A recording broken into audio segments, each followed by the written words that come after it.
What's up guys, welcome to Supercars of London and a pretty special video. Again, I'm down at Southern Sky Motors. These guys are too good to me.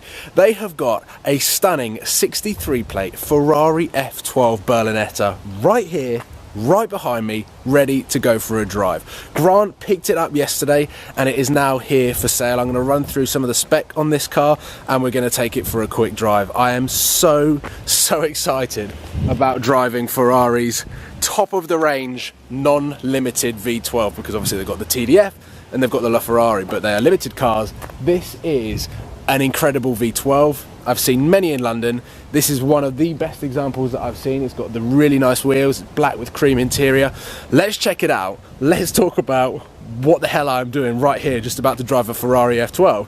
And let's talk about my history as well of driving Ferraris on the road. This car has got the big wheels. It has got the 20-inch 5-spoke or multi 5-spoke. They're actually a 10-spoke, but the design is amazing on them. It's got the yellow Scuderia shields, yellow brake calipers, reversing camera, nav, Bluetooth, all of that stuff, and the crazy stuff happens inside. We have got the Crema Daytona seats with the stitched headrest Ferrari right there. We've also got the carbon fibre driving zone, as you might be able to see there, where right here is where lights, LED lights come on telling you when to change gear.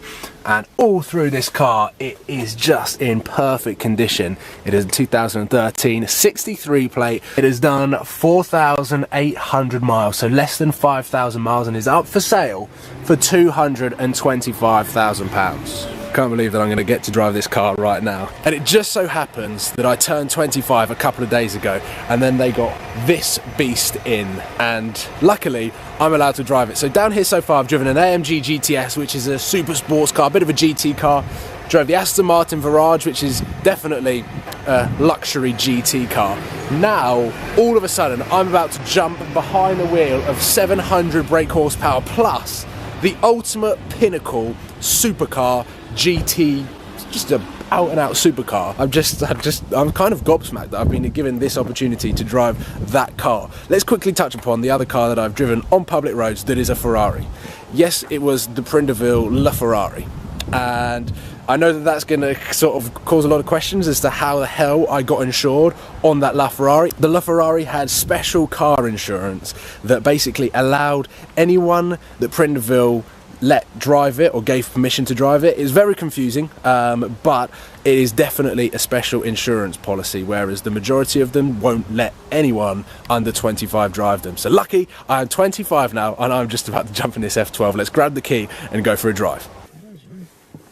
I feel like I need to get in the zone to drive in this car. I feel like I need to have my wits about me. I feel like I need to be as... I can't even feel like I need a race helmet now. So, here we are in the interior of the Ferrari F12. Have I done that yet?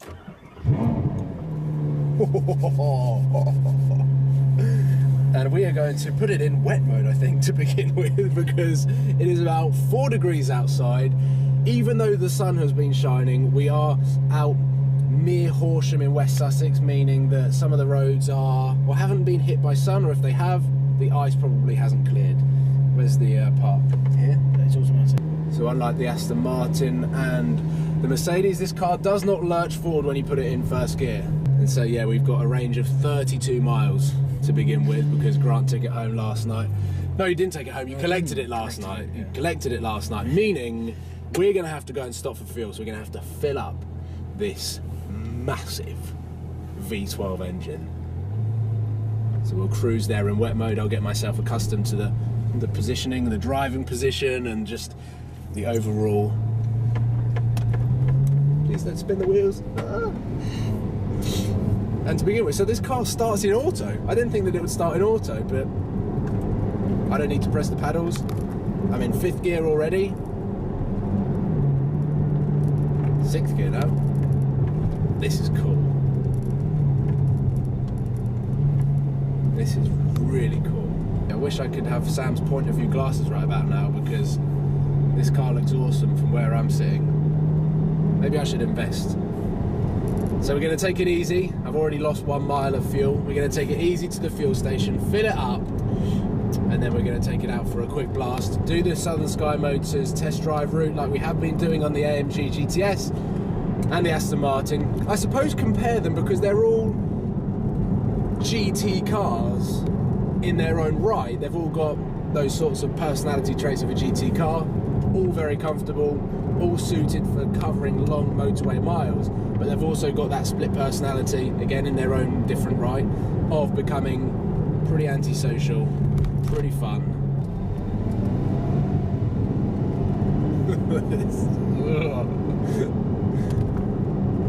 This car is going to be nuts, I can tell. There's the fuel light.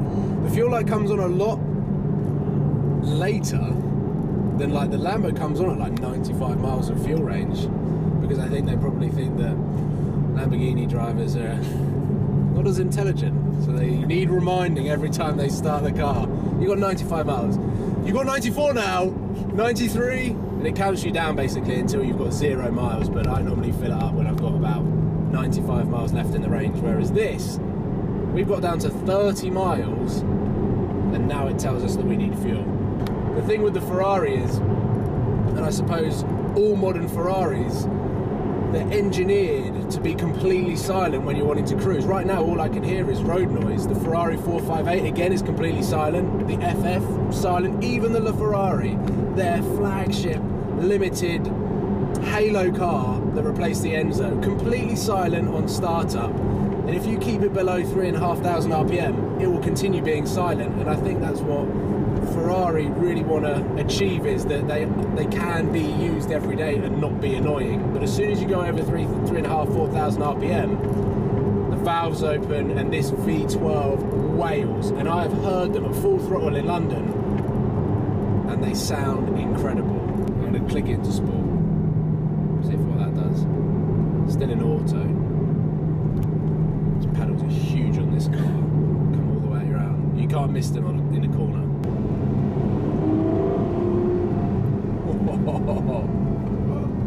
It's the first time the valves have been opened. We are in sport mode.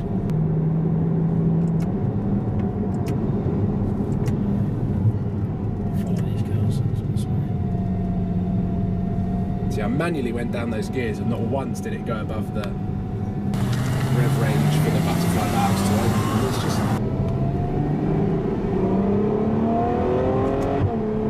Oh, we got a flash on the LED as well. The carbon fibre driving zone just flashed at me, saying change gear back now. We've got some fuel. We've got not a lot. Just under half a tank, and it is saying 93-mile range. Yeah. I'm sure I'll be able to get that up with my eco driving skills.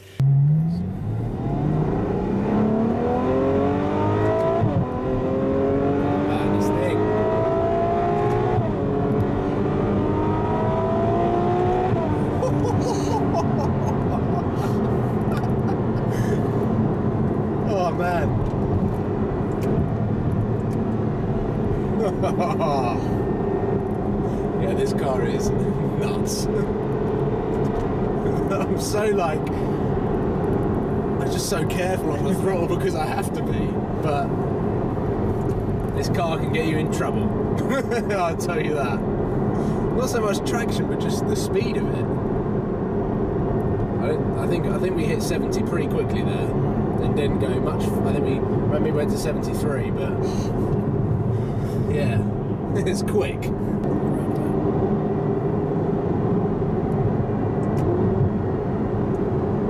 throttle response. Oh, I like these downshifts now.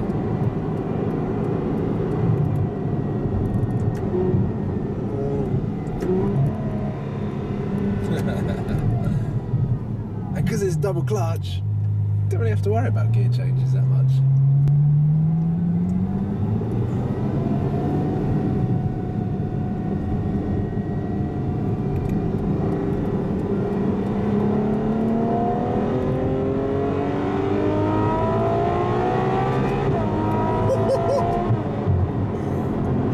Even like on the upshift, you get pew, pew, like on the exhaust notes.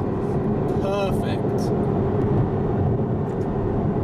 I've only been, my only experience with an F12 other than today is I was a passenger in an F12 and I spent more time sideways than I did in a straight line. So, driver of that said F12, if you're watching this, how am I doing, man?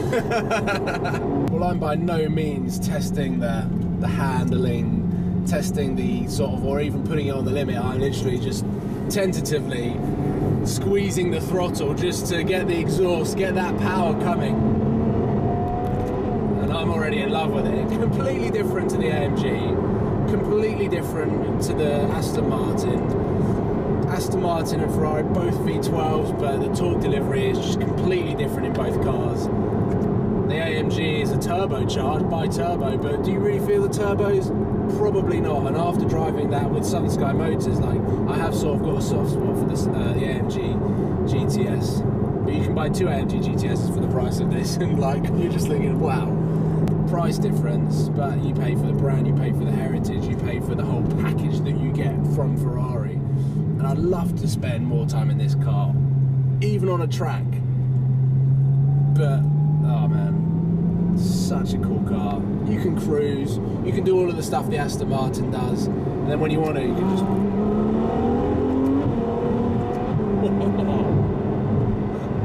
It is lightning quick.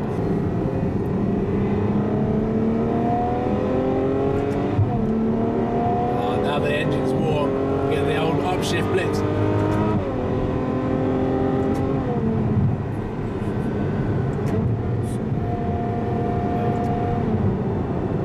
With especially these sorts of cars and these videos, it's all about just getting a feel for it, getting that first experience in this car and getting it under my belt. I haven't got enough experience, for one, to put it in race mode. I wouldn't know what to do if this car decided to bite me and flip round. I wouldn't know what to do. So I need to get more experience under my belt of how to drive and how to drive cars like this before I can really start putting them to the test. But as first experiences go, we're gonna go that way? Yeah, no, right. As first experiences go, yeah, this car is awesome. Love it. And maybe one day this car will decide to depreciate enough, because that's the only way. Oh, one day. One day. Yeah, I'm amazed at how easy it is to drive and how comfortable it is, because you kind of expect this sort of package from Ferrari to be almost out of hand, almost uncontrollable. But I think spending 10-15 minutes in this car, I feel just as comfortable as I was driving the Aston Martin. I think the AMG was slightly a little bit more intimidating because it's just got a really long nose and you do sit a little bit lower. You've got the wing mirrors right up against you and you just feel like... And it's got the AMG brand. And I think we drove it in the wet as well, so I was kind of like, I don't want to push my foot down. I really want to drive that AMG GTS again. I think it's such a cool car. It looks amazing. And I suppose AMG GTS is kind of like a baby F12. Love the steering wheel. It's like a 1, 2, 3, 4, 5, 6 hexagon. Yeah.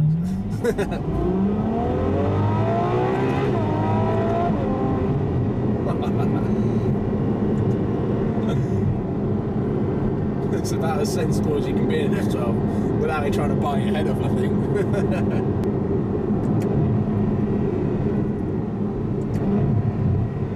Let's just have a little feel for the steering. I just want to wait until I'm in a straight line before I start putting more than 30% throttle on this car, because I can imagine the back end is twitchy, and I've seen F12s in London pretty twitchy from the rear. And with as sad as it is, we're now on the way back to Southern Sky Motors, and my time in this F12 is nearly up. So I think the best way to summarise it is, even though it is an animal, even though it is a beast, that I'm sure with someone with the right driving capabilities, once they unleash that V12 in this package that Ferrari have put together in such a beautiful car, it will just become endless fun. I've had tons of fun and I've barely put my foot flat to the floor. I've just been doing 70-80% throttle, very smooth accelerations, and still can't get over the V12 sound. What an unbelievable car, super comfortable. The Daytona seats are obviously very classic with Ferrari, with the fingers that they've got, the design, very comfy. And I just have to say, this car is not as intimidating as I was expecting it to be. But again, I definitely haven't even pushed this car 10%. This car is not even sweating. And we've just been on a really awesome drive. I'm sweating more than the Ferrari is. That's how easy and seamless this car is. Beautiful car. We're now going to head back to Southern Sky Motors, so I'm just going to enjoy the drive. Thank you for watching. Hopefully you've enjoyed this video, and fingers crossed I can get my hands on some more awesome cars and Southern Sky Motors continue to just get awesome stock in, beautiful cars, and I'll always be there to grab the keys and go for a 10-15 minute test drive. So thanks for watching. Give it a thumbs up if you love the Ferrari, and click that subscribe button if you haven't already. I look forward to seeing you very soon, guys. Thank you for watching. Take care, guys.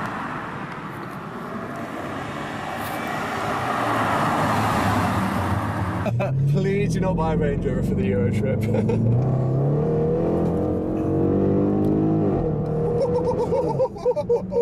I was like, oh, okay. I guess the thing which is amazing about this car is that you can have the absolute luxury of Range Rover, which is what I think everyone loves. Not only luxury, technology. Technology, but I mean, it's just such a comfy place to be, such a nice place to be. But then you've got the lunacy